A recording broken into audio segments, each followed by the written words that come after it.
Double honor to the apostles and elders of great millstone who rule and teach well. Peace of salutation to the elect 144 first fruit. So this is coming from AP News. It says World News. Russia says Moscow now occupies all of Ukraine's Luhansk region, illegally annexed in 2022. And we'll get to the illegally part here soon.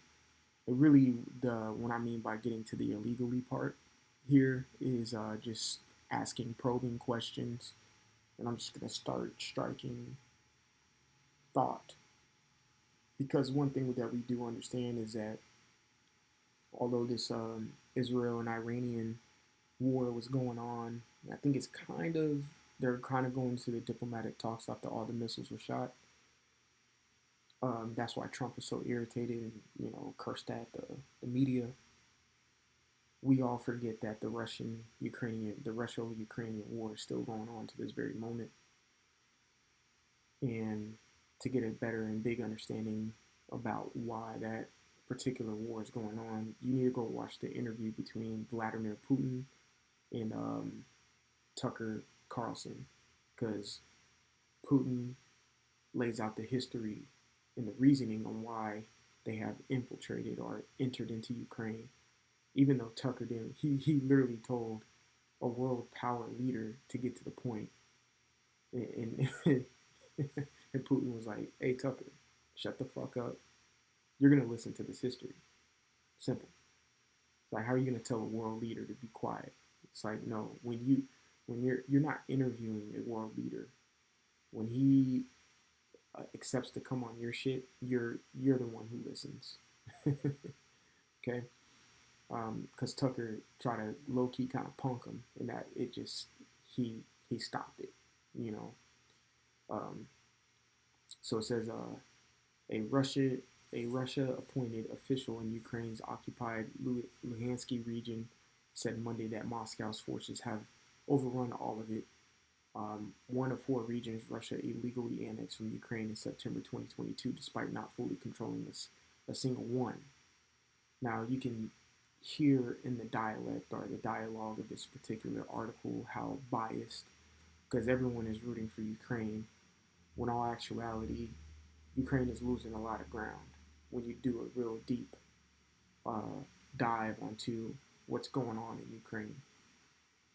Most people will be like, okay, then why don't they just nuke Ukraine? The reason why they don't nuke Ukraine, and that's why I told you to go back to the interview when Putin was speaking to Tucker Carlson, is because Ukraine is Russia's land. Ukrainians are Russian people, okay? So they're gonna not want to destroy land that's really theirs. Now, back in 1991, of course, Ukraine became a quote-unquote state. They declared their independence. Only reason they could do this, it was a loophole, because in 1991, the Soviet Union became no more and it became Russia, okay? That's what it became, so Ukraine saw that as a chance to declare their independence from the Soviet Union, who eventually went down. And then the UN stepped in. It kind of reminds me of like domestic, when there's a domestic violence situation going on, like between a man and a woman beating on a man or a man beating on a woman, and then you had an outside source being like, hey, that's a female. That's the UN, when really you should just mind your fucking business. Okay? So the UN stepped in and recognized the Ukrainians or Ukraine as a state, and then they just became a country in 1991 with nothing. You know what I'm saying? Like, just out of the ass, just became a random ass country. Usually when countries declare independence, usually there's a war going on to actually declare that independence from that particular other state. This didn't happen. It was really, because no one wants to say it, illegally taken from Russia. You see? So it says, continue, if confirmed, that would make Luhansk the first Ukrainian region fully occupied by Russia after more than 3 years of war and a recent U.S.-led international peace effort have failed to make progress on halting the fighting. Russian President Vladimir Putin has effectively rejected a ceasefire and has budged and hasn't budged from his demands, which include Moscow's control over the 4 illegally annexed regions. They will say they're illegally annexed. So, going to a world map, this is the Luhansk region. It's like all of this, okay? That's what they have occupied. Now, when you scroll out, you can kind of see how big Russia is. All of this right here is Russia. All of that right there is Ukraine. Okay, you keep scrolling out. You see Moscow up there. And then Russia comes all the way down and touches Georgia. Okay, right here, which then touches Azerbaijan, Armenia, going into Turkey, so on and so forth. And that brings us to our first precept, because even if Russia takes this over, guess where they can head? They can head down this way, and ultimately come into this area, and right over here in Iraq, if I'm not mistaken, is where you're going to find a specific river that we do need to talk about. Am I going to the right one? Yep, the Euphrates. Okay, I zoomed right into it. All right, so right here is the Euphrates River, right kind of smack dab in the middle of Iraq. And where's most of the fighting happening? In Afghanistan, Iraq area, Kuwait, that was a big area. And now there's fighting between Iran and Israel. Okay, there's fightings between them. So Russia can come down through this way and enter into the Valley of Jehoshaphat, according to Joel. Was that the 3rd chapter? I'm not mistaken, which is the Valley of Decision, where all of this is going to go. World War III is going to happen. All right, the Bible is 100% accurate when it comes to this stuff, because Iran is in there right now. The U.S. is in there. Israel. There's a whole bunch of countries in the Middle East fighting right now. And we're just waiting for Russia to join and China to join. And this brings me to Revelation, the 16th chapter, verse 11. It says, I'll just get right to verse 12. It says, and the 6th angel poured out his vial upon the great river Euphrates, okay, which we see on this map where Euphrates is at. It's located smack dab in the middle of Iraq. And we see, if you ever study World War I and World War II, there's like clusters of wars happening between particular countries, forming sides, okay, because whoever was allied with a specific country or allied with another country against that country, they went into assist and aid and so forth and so on the other side of the spectrum. I think World War II, that's where you got the Allied and Axis powers fighting against one another, the Nazis and the Allies, so on and so forth. Now in this day and age, which people don't understand that we are in the midst of World War III. I don't know why people can't understand that. World War III is already, I hope World War III doesn't happen. You dumb fuck. It's already happening. People in America just don't think it's happening because America hasn't physically joined yet. They haven't physically stepped in yet. That's why they don't think it's happening. Though they aided Israel in bombing particular nuclear sites of Iran, doesn't mean that starts World War III. If you look at, again, World War I and II, the United States always entered those two wars towards the end of the wars. And that's when it became the end of the wars. Okay? You got to remember, World War II started in what, like 1938, 1939? It didn't end until 1945, 1946. U.S. entered that war, I think, matter of fact, in 1944, if I'm not mistaken. When did U.S. enter World War II? 1941, you see? So the war was already going on for 2-3 years before they actually entered into the war, and then the war ended in 45. So they're in the war for 4 years. And how did that war end? Nuclear fire, or atomic fire in that case. And this time that we're in, it's going to end by nuclear fire, where all these countries are going to bomb the United States. Thus saith the Bible. It's going to happen. The U.S. is going to lose miserably in this upcoming war that we're going into, because these other countries hate America, and rightfully so. It's a shitty ass fucking country. All right, it's the police of the world, and people don't like the police. All right, it says Revelation 16:12, and the sixth angel poured out his vial upon the great river Euphrates, which we got the understanding of where the Euphrates River is at right now.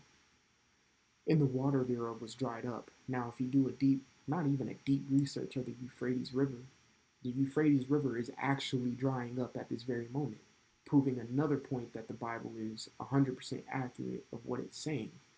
Why is that river drying up?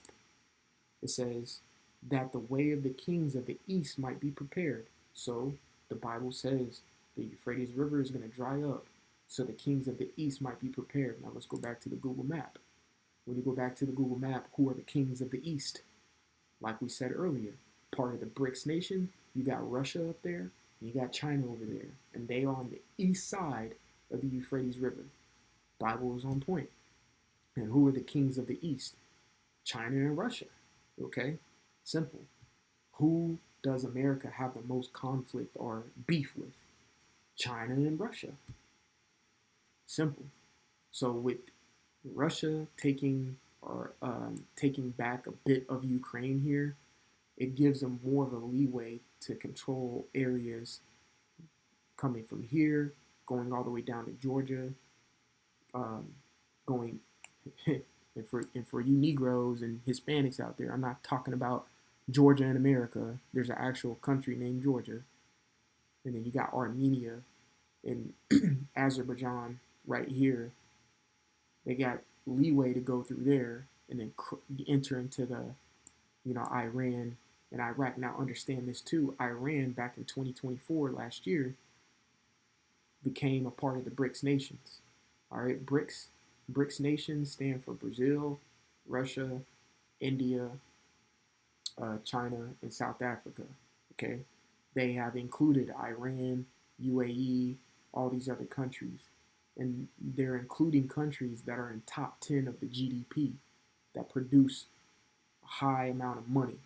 Okay, and they have about like 5 countries who are in the top 10 with producing of oil. Shit, they got Brazil in their alliance, which is one of the #1 countries in the world in producers of food and agriculture. So they got money, they got food, they got weapons, because Iran produces nuclear missiles, things of that nature. And it's funny because the United States will be like, we have to attack Iran. We have to attack Iran to stop them from building nuclear weapons. But you'll go and ask, well, why don't y'all attack Russia then? Crickets.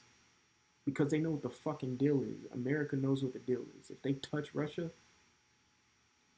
nukes are flying for all countries. And that's what's going to happen.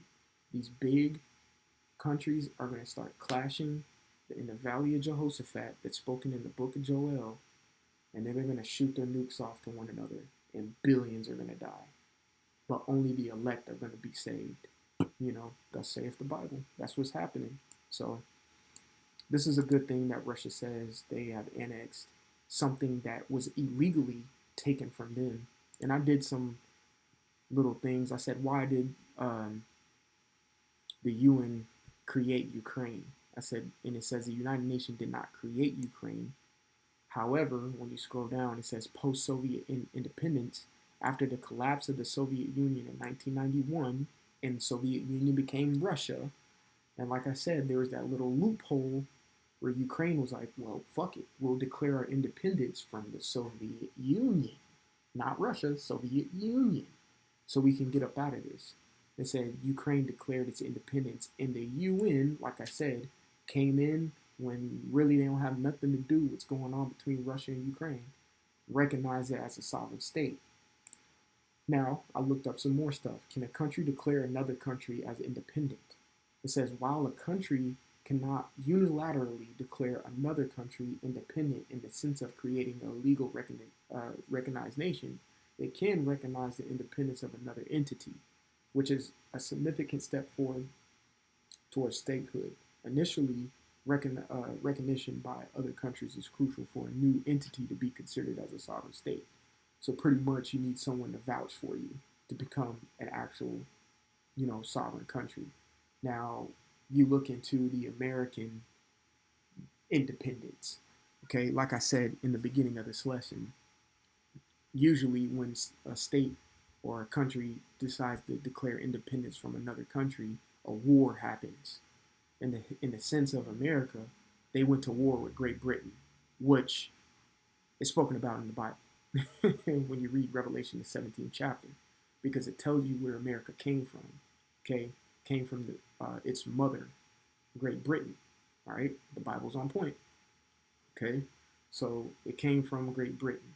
They declared their independence from it in 1776. Therefore, you have the Revolutionary War, and then it went on further to the War of 1812, which kind of really cemented and solidified America as being a real country, because then you had the French, which was another major superpower, actually recognize them as a country. But the first country to recognize the United States as a true country or a power was was Morocco, over in Africa. They they started agreeing to do trades and things with the United States. Then everyone followed suit. Spain, Sweden, French, so on and so forth. And then on top of that, they had a big win over a superpower that was running the world for the longest in Great Britain. Great Britain went down, US came up, everyone recognized it, and it was only up from there for the United States. And they became a superpower to what they are today, you know. So Ukraine necessarily didn't fucking have that.